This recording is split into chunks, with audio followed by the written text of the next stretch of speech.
Alright you guys, Stoopzz back here with another video. Today I am bringing you guys a quick intro guide to the Havoc Demon Hunter. Now I know the hype behind Legion is starting to slow down and people are getting a little bored. They're looking for some new classes to play. And recently I picked up the Demon Hunter a couple weeks ago. And I feel that it's a great character just to pick up. Everyone has easy access to the Demon Hunter. You get one right away starting at level 98. And I honestly think it's a really easy class to get started with and also to climb rating with. So if you are looking for a high mobile, high damage dealing DPS class that you can just hop on right away and get the hang of it pretty quick, I think the Demon Hunter is a great class for everyone out there. So I just wanted to bring you guys a simple and easy guide to get started. I didn't do one right away as I wanted to wait till I got to about 2K, 2.1K in both brackets, 2s and 3s, just so I could make sure that I kind of knew what I was talking about. And again, this is going to be a quick and easy guide just to get you guys started. Now there is also a demonic build, a more of a self-sustained healing build that has a little bit less burst damage, but that is a whole nother build. And if you guys are interested in that build, you can let me know in the comment section below and I'll be sure to make a video on that as well. So just like all of my previous guides in the past, we will go over our general talents, our honor talents. I'll go over some quick tips and tricks that you guys can use,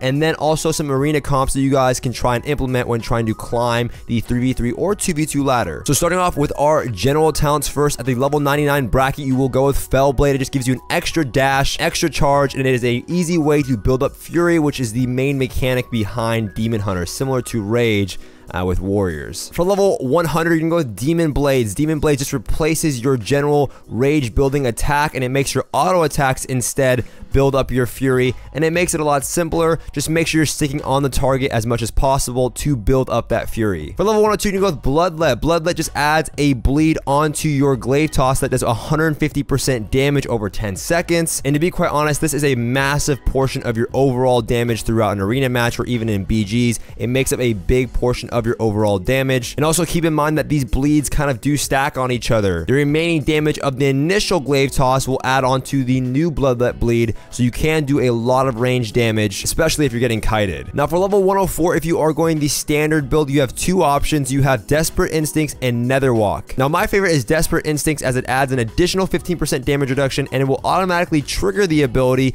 if you are stunned and fall below 35% health, if you're in any type of CC, or if you're just stuck there in the middle of the open. You do not have to worry about activating Blur. It will automatically trigger the ability, and I find this to be very useful, especially when you have your trinket. I can never say the word especially. I give up. Netherwalk is also a great one. It's just an immunity that also gives you movement speed, so if you are taking a lot of damage and you want to get out of the fight, you can just activate your Netherwalk and escape, and they cannot target you for a total of 5 seconds. Now for level 106, I prefer Momentum. Some players will tie up with Nemesis and Chaos Blades. However, me personally, I think Momentum adds way more overall consistent damage. Every time you activate your Fell Rush or your Vengeful Retreat, you gain this buff that increases all damage you deal by 20%.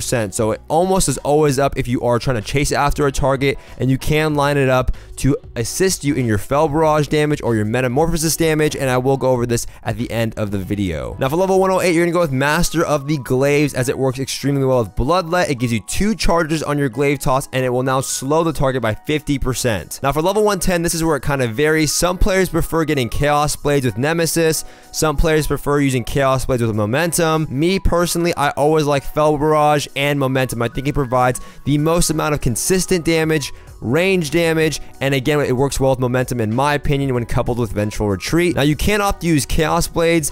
I don't like the Chaos Blades Nemesis build because it's very heavy in terms of your cooldown use. It's a 2-minute cooldown with a 2-minute cooldown, so you're only really dealing insane damage every 2 minutes, which is coupled with your Metamorphosis. If I am going Chaos Blades, I am going to go with Momentum, but most of the time I use Fell Barrage, and Fell Barrage is that ranged attack that shoots all those little missiles, and it does a lot of splash damage if you time it correctly. Now going into our honor talents, I almost always go Gladiator's Medallion. I find it to be a lot more useful than Relentless or Adaptation. For the next bracket, I almost always go Reinforced Armor. Sparring sometimes if it's very melee heavy, but again, I prefer the 10% health increase, and I know my healer does as well. For the next bracket, you have Solitude or Cover of Darkness. In 3v3s, you're almost always going to go Cover of Darkness, and in 2s, I almost always prefer Cover of Darkness. Yes, Solitude will increase your Fury regeneration and will help your overall damage output if you are by yourself, but that's really going to be the case. You will be all over the map, and Cover of Darkness can be used for your healer, and it can save yourself. This next bracket is is kind of situational.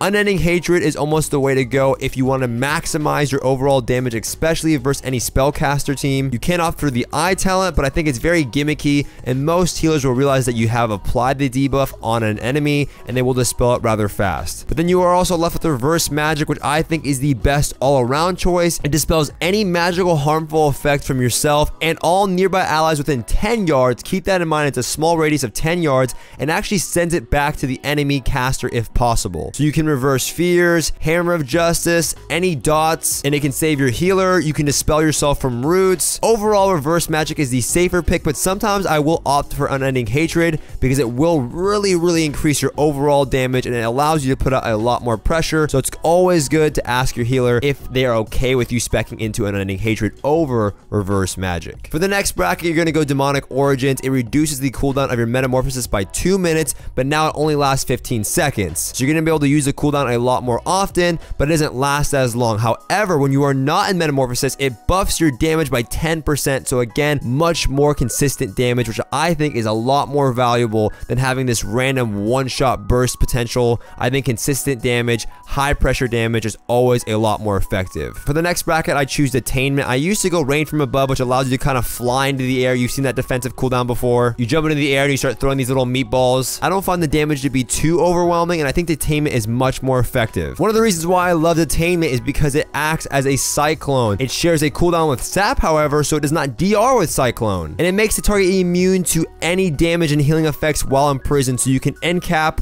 or you can detain a monk when he pops Cocoon. You can put it on a mage when he uses Temporal Shield so the effect won't even go off. It's a great way to keep targets low, and it will also affect paladins when they are in bop. So if the paladin bops himself, you can detain him to keep him low, and I find it to be very effective when trying to close out kills or secure a game win. Now, just trying to go over some quick tips and tricks when playing as a Demon Hunter. I always recommend that you space out your Metamorphosis and your Fel Barrage. If you are going the Fel Barrage build, it's important to use those two separately so you can maximize your overall damage and keep everything consistent like the build suggests. Now, however, if you are playing the Chaos Blades Nemesis build, then you will always time them together using Metamorphosis and Chaos Blades to usually maximize your one-shot potential. But again, I prefer using the Fel Barrage version, and I will run in by usually throwing a Glaive.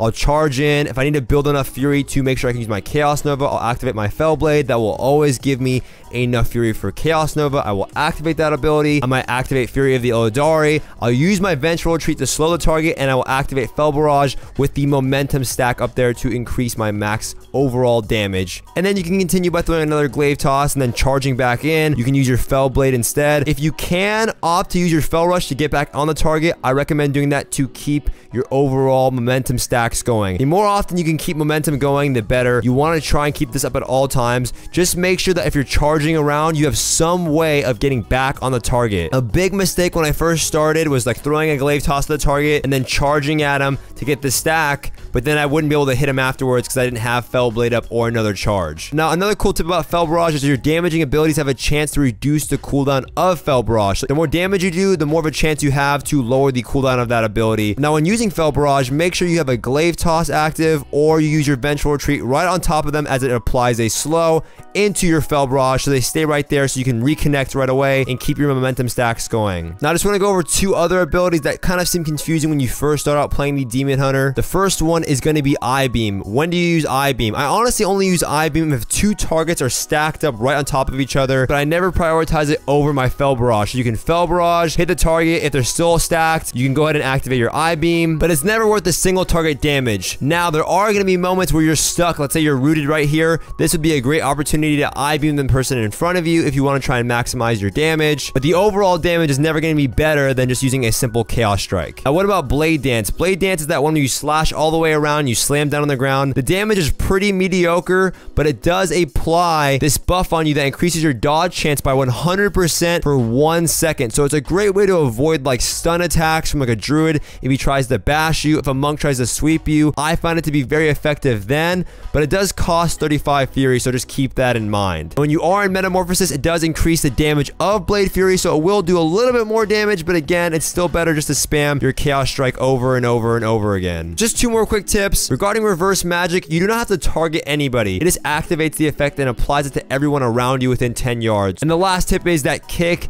Just remember that your consume magic, your interrupt, is a ranged ability by 20 yards, and it is also considered magic, meaning that it will go through things like bop, but it also can be reflected by like a warlock or any class that has some type of spell reflect, so just keep that in mind. Now, really quickly going over the comps for demon hunters, there are so many comps currently that work well with demon hunters and 2s. You can go with a Mistweaver, you can go well with a priest, you can go well with a shaman, a paladin, a druid. Demon hunter works with almost every healer in 2v2s, so that's always great. And then for 3s, any Mongol melee comp, Warrior Demon Hunter, Windwalker Demon Hunter, DK Demon Hunter, Double Demon Hunter, and Demon Hunter also works well with Spellcasters, Warlock Demon Hunter, both Affliction and Destro, even Demo, Boomkin Demon Hunter, Ellie Demon Hunter. There are so many comps that work well with Demon Hunter, so I really recommend all of you guys that are kind of bored with the expansion, give Demon Hunter a try. You're extremely mobile, and that is why I love it so much. Not really the damage, I just main a Mistweaver, and I hate being slow, and I hate being kited. I can't stand it. So if you're looking for the most mobile melee class in the entire game, and you're looking for something to do, and you want to climb some rating, I recommend you give Demon Hunter a shot, because they are a lot of fun and my favorite melee class